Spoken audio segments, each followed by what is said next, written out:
Kisngi chung ki jing sngo ha Kisngi chung ki jing kaman Jing suk na pha ngala yo Tang chi pori jing em pawan ban jungo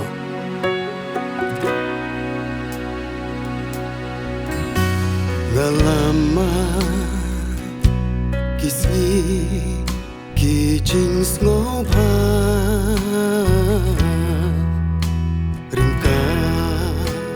Jing kman, jing sok sudah, jing bishni, jing asa, ngam jubutu, tanpa rakana, jing em kabashisu,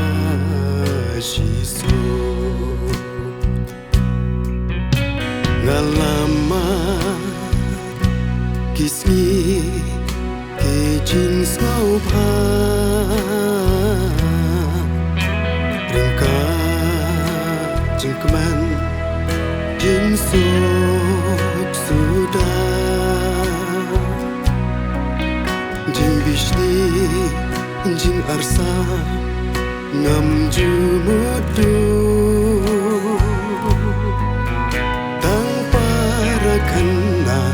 jing em kabashiso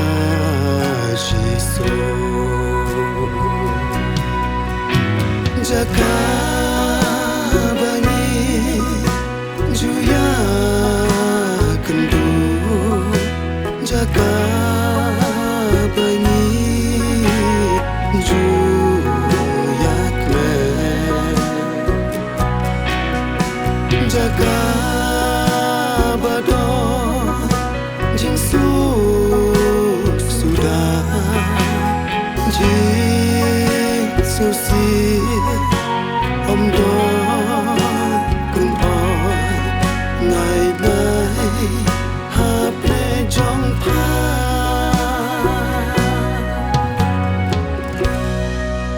so pai lom pen pat peleng dokha Tre shitom ngan ya thu ya I mama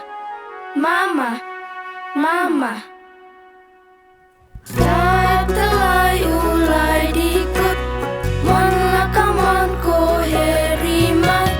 La kaksiane la karupa Mon sya ine mon syanga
Jaka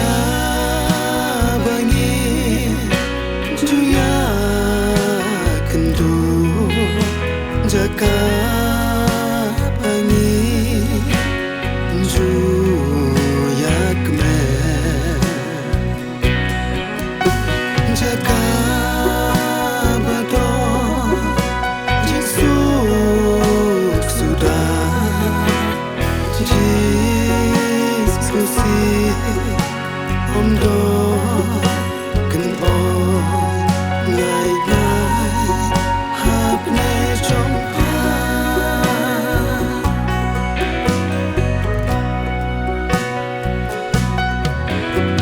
Ko por blale badang lung me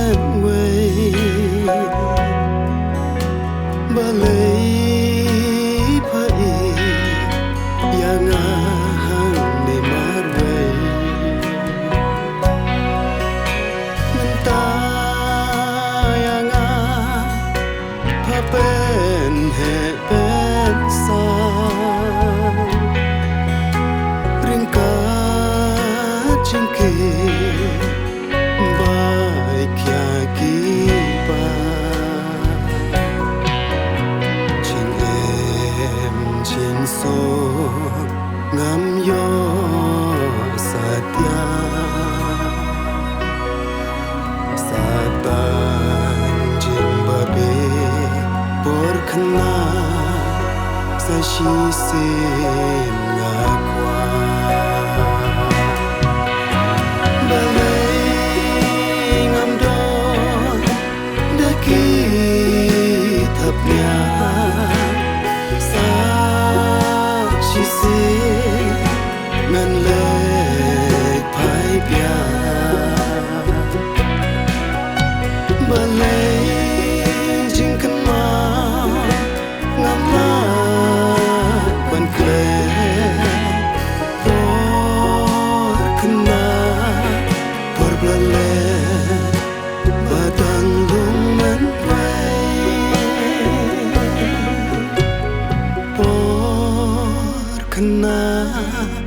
por blale badang lung men way